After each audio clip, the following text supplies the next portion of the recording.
Hello à tous et bienvenue dans cet épisode de Cover Style, le podcast de la rénovation créative. J'espère que vous allez tous bien, que vous êtes bien au chaud parce que ça y est, l'hiver est bel et bien là. Et du coup, on passe beaucoup plus de temps chez soi. Et quoi de mieux que d'en profiter pour repenser un petit coin bureau, un espace à soi où l'on peut être productif tout en se sentant bien. On le sait tous, avec les changements dans nos modes de vie ces dernières années, le bureau à domicile est devenu un incontournable pour beaucoup d'entre nous. Mais soyons honnêtes, un bureau impersonnel, mal aménagé ou même peu inspirant, ça peut vite devenir un frein à la concentration et à la créativité. Et croyez-moi, je sais de quoi je parle. Et justement, je suis convaincue qu'un espace de travail bien pensé peut vraiment faire toute la différence, non seulement pour être efficace, mais aussi pour se sentir bien au quotidien.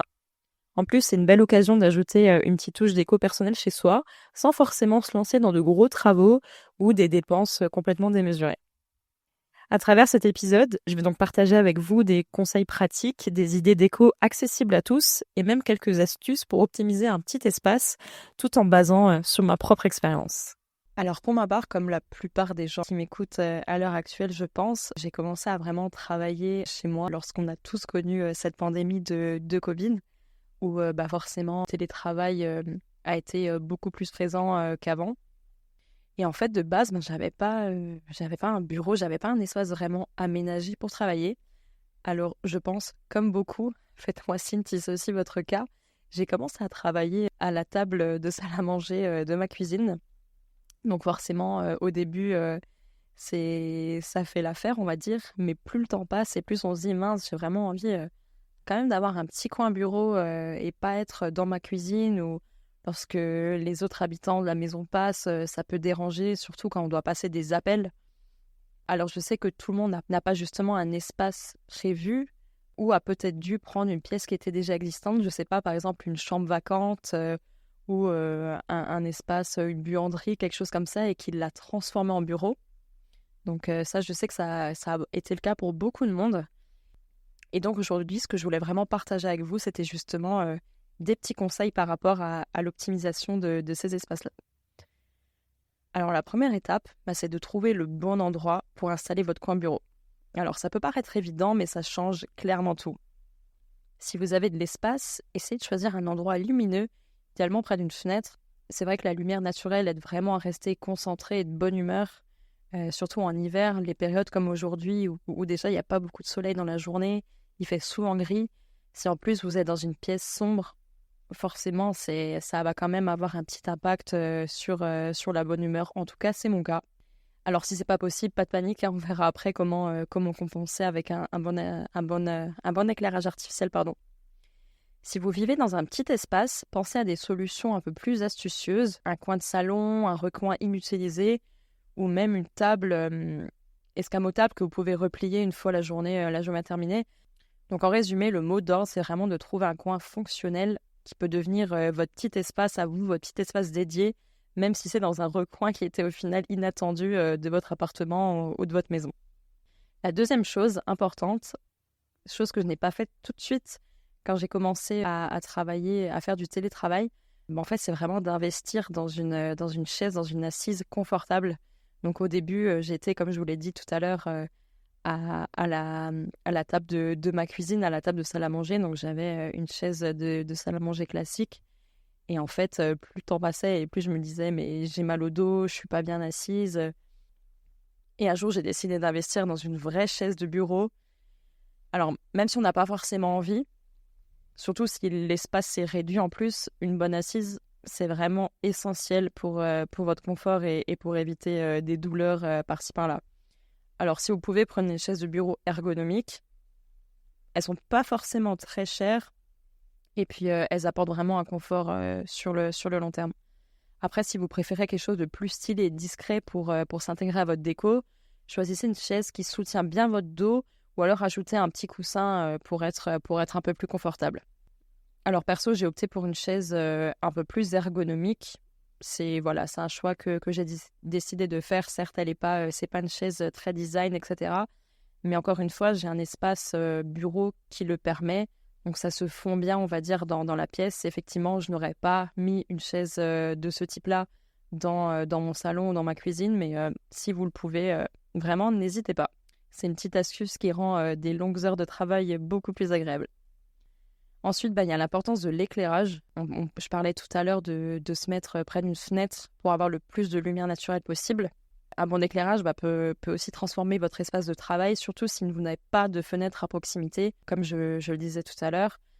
Alors, c'est possible d'opter pour une lampe de bureau orientable. Vous voyez, les petites lampes qu'on peut prendre un petit peu tortillées dans tous les sens. On en trouve un peu, je pense aujourd'hui, dans tous les magasins de déco. Les lampes LED avec une lumière réglable, chaude ou froide, sont vraiment parfaites parce que vous pouvez adapter la lumière en fonction de l'heure et de l'ambiance que vous voulez. Et si vous voulez ajouter un peu de style, vraiment installer des petites guirlandes lumineuses autour de votre bureau ou un petit lampadaire à côté pour une lumière d'appoint douce et chaleureuse, ça te donne vraiment un super aspect cosy et une petite atmosphère hyper confortable. Alors dans mon cas, j'ai une lampe de bureau réglable, comme ça je me dis si en fonction de l'heure de la journée, comment le soleil est dans la pièce, etc., je vais vraiment pouvoir la régler. Bon là j'ai préféré opter pour cette solution-là. C'est vrai que l'idée de la petite guirlande, je me suis auto-convaincue à en parler. C'est un petit investissement que je vais, je pense, faire dans le futur pour vraiment donner un petit côté chaleureux en fin de journée. Et puis ça rend l'espace de travail un peu plus agréable visuellement parlant. Alors ensuite, il y a aussi le côté organisation. Donc vraiment s'organiser pour maximiser l'efficacité. Même si on est tenté de tout garder à portée de main, un espace de travail encombré peut vite devenir stressant. Pour un bureau bien rangé, utiliser des accessoires, par exemple des petits organisateurs de tiroirs, des boîtes ou des étagères murales. Un rangement vertical comme des étagères au-dessus du bureau permet vraiment de gagner de l'espace sans alourdir le bureau lui-même. Pensez aussi peut-être aux organisateurs de câbles pour éviter les fils qui traînent partout. Ce qui est le cas chez moi d'ailleurs. C'est vrai que si on a beaucoup de câbles, ça fait pas forcément très joli et puis ça peut vite faire un petit peu fouillis sur le bureau. Donc si vous avez l'occasion de le faire, pourquoi pas choisir cette solution-là. Et puis au moins, il y a moins de distractions aussi, un peu plus de place pour travailler, pour poser vos différents outils de travail. Ensuite, ce qui est, je pense, une des choses les plus importantes, c'est vraiment la personnalisation, personnaliser votre bureau pour se sentir bien. C'est vraiment ajouter sa touche personnelle. C'est ce qui va rendre votre espace de travail agréable et inspirant. C'est vrai que chez moi, au début, donc, quand j'ai aménagé cette pièce de bureau, j'avais donc simplement le bureau, le meuble, le bureau, avec mon ordinateur, ma chaise, ma petite lampe. Et en fait, je me sentais comme dans une salle d'attente, j'ai envie de dire. Parce que, ouais, il y avait pas grand-chose et il y avait vraiment juste le strict minimum pour travailler. Et je trouve que c'est important, au final, d'avoir des petites choses à gauche, à droite, des choses qu'on aime bien, qui nous rappellent des choses sympas au quotidien pour vraiment un peu se motiver. Je trouve que ça motive, au final, d'avoir sa touche personnelle. Donc vraiment, ajouter des éléments déco qui vous plaisent, que ce soit une plante verte, des photos, une petite bougie parfumée ou même un tableau que vous aimez bien. Les plantes, par exemple, je trouve que ça apporte vraiment de la fraîcheur et ça rend l'espace un peu plus vivant. Personnellement, c'est une des premières choses que j'ai ajoutées dans mon bureau chez moi, c'est des plantes. Voilà, donc moi, j'ai vraiment opté pour cette petite touche perso. Comme je l'ai dit, j'ai ajouté des petites plantes vertes, des photos de voyage, des photos de famille sur le bureau.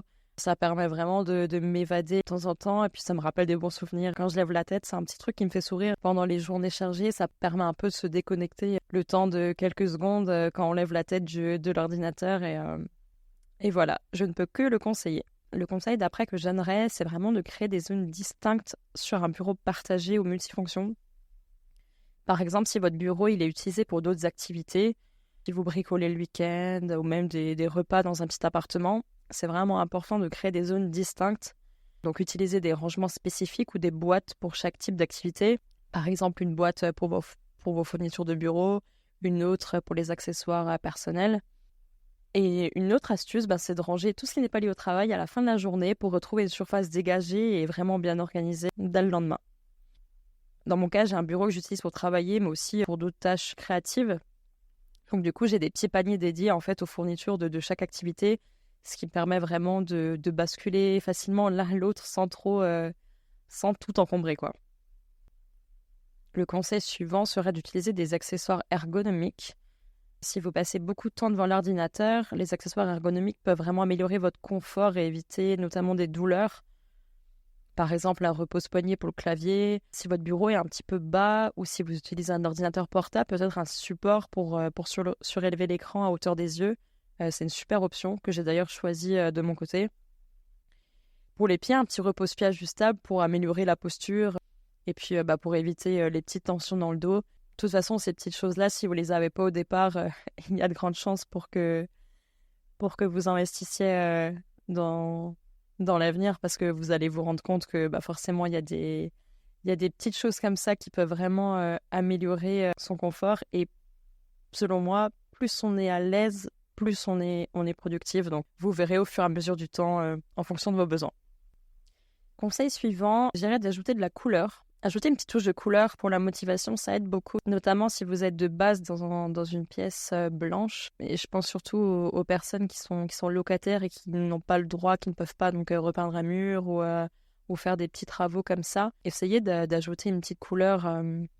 Ça a vraiment un grand impact sur l'humeur et la concentration, je trouve. D'ailleurs, si vous voulez avoir un peu plus d'infos à ce sujet, je vous laisse écouter le podcast que j'ai enregistré avec Caroline Chéron, qui est coloriste et qui nous explique justement le pouvoir et l'impact psychologique en fait qu'ont les couleurs sur nous au quotidien. Voilà, ça peut vraiment être hyper intéressant à écouter dans ce cas-là.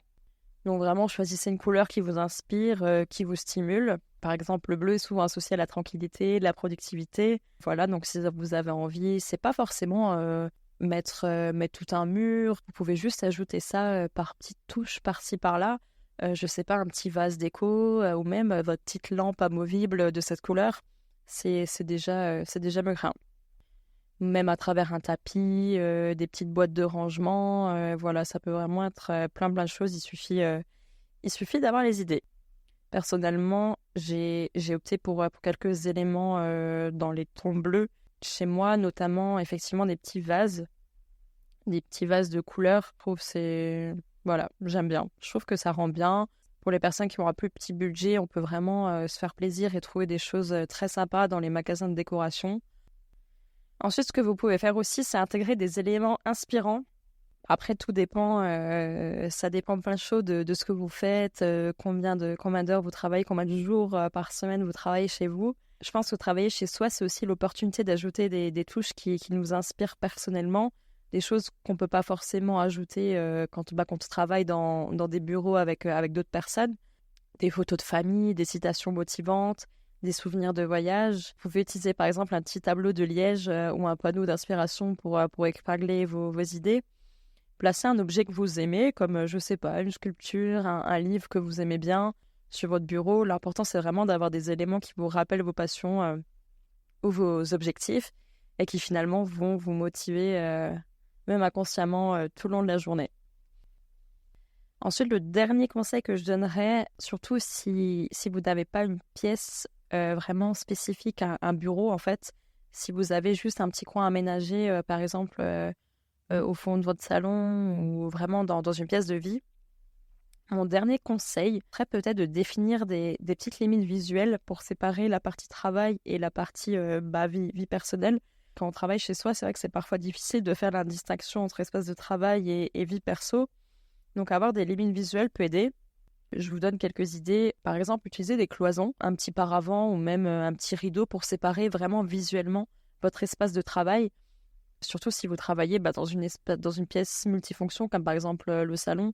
Et puis pour opter pour une solution plus simple, qui est peut-être moins coûteuse ou qui prend moins de place qu'un ou des cloisons, j'opterais pour l'installation d'un petit tapis sous le bureau pour vraiment créer une limite visuelle qui va séparer votre coin de travail du reste de la pièce. Voilà, je crois que j'ai fait le tour de mes petites astuces basées sur ma propre expérience pour personnaliser et organiser un espace de travail à la maison. J'espère que ces conseils vous ont inspiré parce que j'imagine qu'on est énormément de personnes dans ce cas-là et puis que vous avez trouvé des idées simples pour améliorer votre petit coin bureau. Et puis rappelez-vous, un espace de travail bien pensé n'a pas besoin d'être parfait ou immense, il suffit vraiment juste d'être fonctionnel et puis agréable pour vous. Alors n'hésitez pas à essayer différentes choses et puis surtout adapter votre espace à vos besoins et à vos goûts. Je vous dis un très grand merci pour m'avoir écouté pour ce nouvel épisode. N'hésitez pas à partager avec moi vos propres astuces ou même à m'envoyer des photos de vos coins bureaux sur les réseaux. Retrouvez-nous sur Instagram, @coverstyle. Et on se retrouve très bientôt pour un nouvel épisode sur la déco et l'aménagement intérieur. À très vite!